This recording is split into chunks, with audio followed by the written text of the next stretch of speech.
Good morning mga idol, welcome back sa Robley TV. Araw ngayon ng Lunes mga kalapatids. Ito, pinalabas natin, tinuturuan natin yung mga last batch natin. Last batch natin to na pang North, 4 na piraso yan. Sila yung huling batch na tinuturuan natin. Kumbaga third batch to, yung first batch tsaka second batch, batcher na natin. Ito yung last batch, sila yung nauhuling tuturuan natin na ihahabol natin na panlaro sa North mga idol. Ano, 4 na piraso yan.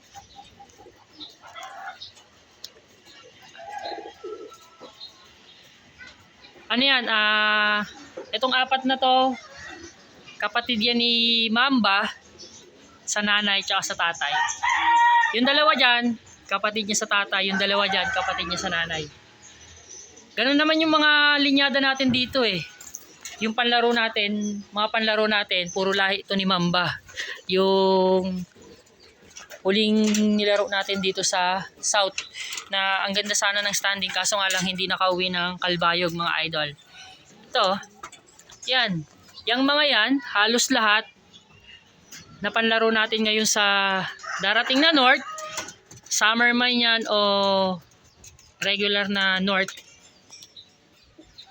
Nanay, kapatid yan sa nanay, kapatid yan sa tatay ni Mamba. Yan o, ito. Si 2.0 baklas. Baklas 2.0. Uy, pearl eye na to. Kitang-kita na yung itsura ng mata nito. Pearl eye na. Pearl eye na ba? Oo nga, pearl eye na. First time natin makapagpalabas ng pearl eye mga idol. Ayan o, nakita nyo yung mata. Pearl eye. Pearl eye. First time natin makapagpalabas ng ganyang linyada. Pearl eye. Kasi, pero, yung nanay talaga nito na ex-man niya, pearl eye talaga yung mata. Pero, first time natin nakapagpalabas ng pearl eye. Kasi, ang normal na nilalabas ng mata, laging pula.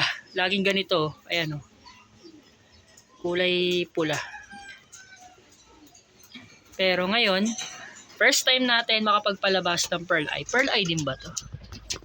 2.0 baklas. Tumingin ka dito. Mukhang pearl eye ba? Hindi ko alam kung pearl eye to. Mukhang pearl eye din eh. Yun nga mga idol. Panlaro natin sa South. Ay panglaro natin ngayong North. Nasa 12 piraso yan mga idol. Sana maganda yung maging karera natin ngayong darating na North. Or summer dito sa North. Kasi dito, yung naging kwento natin dito sa South mga idol, hindi tayo umabot ng dulo. Pero maganda-ganda na rin naman kahit papano, umabot tayo ng semifinals. Pero ngayon, syempre, medyo nakukuha na natin yung sistema at kailangan pa nating i-improve ng konti. Kailangan pa nating i-improve talaga. Hindi lang konti pala, kailangan nating i-improve ng i-improve yung ating mga warriors. Ito na. Sana dito na tayo makapagtamasa, makapagpauwi tayo ng dulo ng karera. Para masama naman tayo sa kwento ng karera hanggang dulo. Sige mga kalapatids, dito ko natatapusin yung video na to. Thank you for watching. See you sa next vlog natin. Ingat mga kalapatids. God bless.